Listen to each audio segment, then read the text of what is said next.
Hello guys, magandang araw po sa lahat. So, video tayo ngayon guys. Medyo mahina yung boses ko guys kasi ah, mga relaxing time dito ba, mga 2 o'clock PM. So, ano lang tayo, medyo konti-kontian natin yung boses. So, ah, ngayon yung ano namin dito guys, yung panahon, ano siya yung para siyang madilim na parang malamig ganyan. Kaya nag-ano ako guys, nag-sweater ako guys kasi medyo ano siya, pag dumaplos yung hangin sa ano dito parang malamig ba, tapos nakakapagbigay lagnat, simingning ano siya.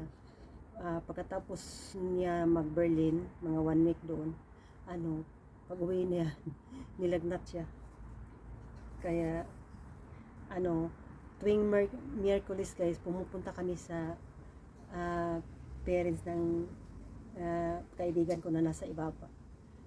Tapos kahapon hindi kami nakapunta dahil si Mingming, ano siya yung nagka-fever siya, tapos ako din parang masakit yung dito ko. Kaya hindi kami pumunta doon dahil ano siya yung papa ng kapitbahay namin, yung kaibigan ko is ano siya, yung mahina yung ano niya, yung lungs niya. Mahina yung lungs, kaya pag sinipon ako or may kunting lagnat ganyan, hindi talaga ako pumupunta doon dahil ayoko magdala doon ng sakit ba. Baka mamaya mag ano siya, magkasakit. Baka maano ng buhay. Kaya ayoko pumupunta pag meron akong mga sipon ganyan kasi umiiwas ako guys, baka makasira ako ng buhay. So ayan, ah, meron akong gunting guys, meron akong gunting at saka ito, ayan, ayan, alam nyo guys kung ano yung gawin ko dito, pakita ko sa inyo guys. Dahil nga ano, tuwing matutulog, tuwing nandun na kami sa ano, sa sleeping room ng asawa ko, mag ano yan, meron kasi TV doon, maganda yung TV sa sleeping room. Meron siyang advantage, meron din naman siyang disadvantage. Kasi makakapanood ka ng yung mga gusto mo ganyan. At the same time, meron din siyang disadvantage, diba? Kasi pag yung asawa mo gusto pa manood ng TV, tapos ikaw gusto nang matulog, and hindi ka makatulog dahil ano nga, yung disturbo ba, dahil yung music, tapos yung mga salita ng ano sa TV ganyan, so nakaka-distract sa pagtulog.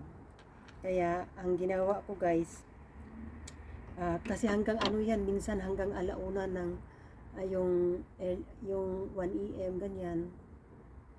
So hindi ako makatulog. So insomnia ako, tapos mas lalo pa akong nagiging insomnia kasi late na makatulog. And then yung disturbo ba yung TV, disturbo.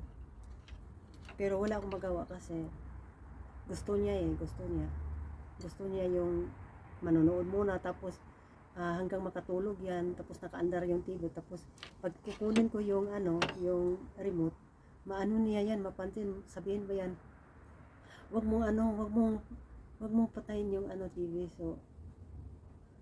So ang ginawa ko guys, magpaano na lang ako, yung paandar ko yung cellphone ko, tapos makikinig ako ng music, ng kumbaga yung pang relaxing ba, yung rain music ganyan.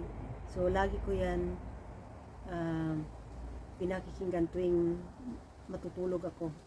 Pag pag ano ko guys, pag wake up ko ng ano yung umaga, yung cellphone ko natagak na doon sa ano, nahulog na doon sa sahig. Kasi ano talaga, yung ginaganon ko yung ano ba, nakikinig na lang ako ng mga music para ma-relax yung ano ko, para hindi ako makarinig sa sounds ng TV. So ang naisip ko guys na ito kasi kasya sa ano, ito kasi kasya sa dito. So ang naisip ko guys, kahit hindi ako manood na, kahit hindi ako makikinig ng rain music sa cellphone ko with my headset, so ay putulin ko to guys, putulin ganyan, ganito guys, putulin ko siya para, kasi sira na to sira na to guys. Putulin ko siya guys, putulin ko siya pang ano ito eh. Bago to guys. Bago to. Binili ko to. Ano, 7.99 kasi sabi ni Mingming, dapat daw pag mag, ano ng buhok, dapat talaga gumamit ng ganito dahil, ano, para maganda daw yung tubo ng buhok. Hindi daw gumagamit ng yung gunting sa kusina kasi hindi daw maganda yung tubo sa buhok. Kaya, bumili talaga ako guys kasi yung buhok ko, yung tubo niya, ang pangit. Pangit talaga. So, bumili ako nito. So, ayun guys, balik tayo sa tema guys. So, ayan, pinutol ko na guys, pinutol ko na. So, habang matutulog ako guys, ilagay ko siya ganyan. So, hindi na ako masyadong makarinig ng distraction. Ganito. So, nakaisip ako ng idea. Meron akong binili guys na ganito. Ang mahal pa naman niya. Pero hindi siya function sa ano ko. Tapos na ano siya, nahuhulog.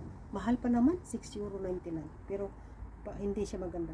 So naisip ko ito siya, yung another option ko na pang ano ng distraction. So ganyan. So ito naman, putulin natin to. Ganyan. Para mapakinabangan din. So ganyan na siya. So pag matulog ako, so merong naka-ano dito na talagang ano siya, tumpak na tumpak sa tenga ko.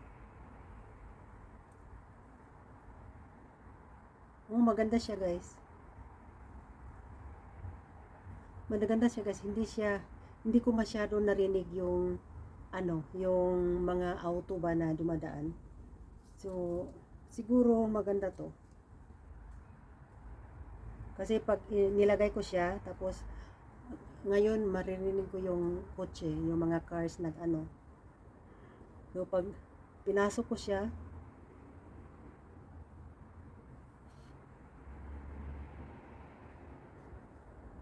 wala akong masyadong marinig. Kaya maganda ito na option pag ano siya, pag gusto mo na, pag ayaw mo ng distraction, natutulog ka.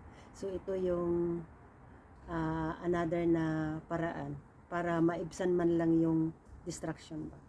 So ayan, nakakuha ako ng idea. Kasi luma na to eh, itapon ko na to. So para naman mapakinabangan ko siya, so gagamitin ko siya sa ibang paraan. So ayan lang yung video ko guys, yan lang yung i-share ko sa inyo. Baka gusto nyo mag-try ng ganito, so i-try nyo kung effective ba sa inyo. Kasi sa akin parang effective siya. Ano.